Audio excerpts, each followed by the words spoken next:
नहीं हो रही ना पढ़ाई? क्यों नहीं हो रही? मौत आ रही है ना पढ़ाई करने में। कितनी मुश्किल है भाई पढ़ाई, कितना स्ट्रगल है पढ़ाई में। तो यार एक छोटी सी कहानी सुनाऊंगी मैं तुम लोगों को, वो भी मेरी लाइफ से रिलेटेड।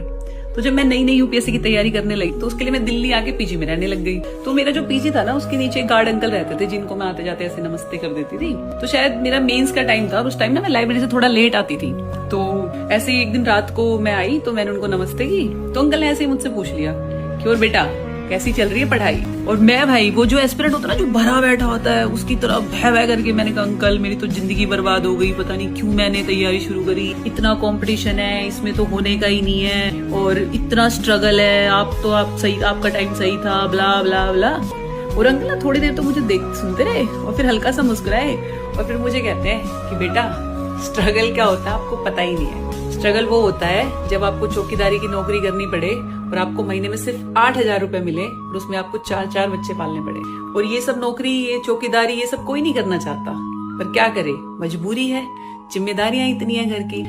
तो बेटा आप जो करना चाहते हो आप उसकी तैयारी भी कर पा रहे हो, आप उसकी कोशिश भी कर पा रहे हो, ये बहुत बड़ी बात है अपने आप में। वरना आप जो मिडिल क्लास या लोअर मिडिल क्लास लोग हैं ना, उनकी पिछली जनरेशन में पूछो 99% लोगों को तो ये कभी मौका भी नहीं मिला कि वो जो बनना चाहते हैं उसकी तैयारी कर पाए। फिर उन्हें बोला वरना जाके पूछना गांव में अपने पिताजी से, अपने चाचा से कि उनको किसने इतने दिन बैठ के पढ़ने का मौका दिया। कोई नहीं देता था। पहले 10वीं कर ली, 12वीं कर ली तो सब लगता था कि बस अब फौज पुलिस में लग गया तो ठीक है, नहीं तो अपने खेती बाड़ी कर लेगा, क्योंकि शादी भी करानी होती थी। और महिलाओं को तो ये मौके कभी मिले ही नहीं। तो बेटा ये जिसको तो आप स्ट्रगल समझ रहे हो ना, ये स्ट्रगल नहीं है, ये प्रिविलेज है।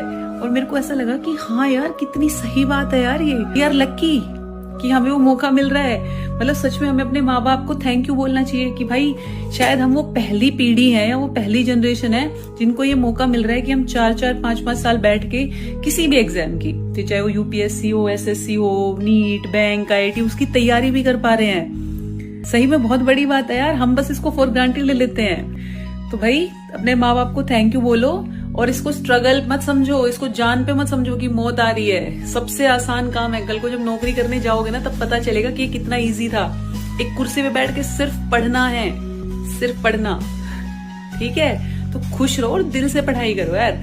बाकी देखो सिलेक्शन होना ना होना आपके हाथ में नहीं है और कुछ चीजें तो भगवान पे भी छोड़ देनी चाहिए यार, वो हमारे लिए सब अच्छा ही करेंगे। बस हमें अपनी तरफ से मेहनत करनी है और मेहनत करने में मरना नहीं है यार। ऐसे नहीं है, हमसे नहीं हो रहा है, क्यों नहीं हो रहा है यार?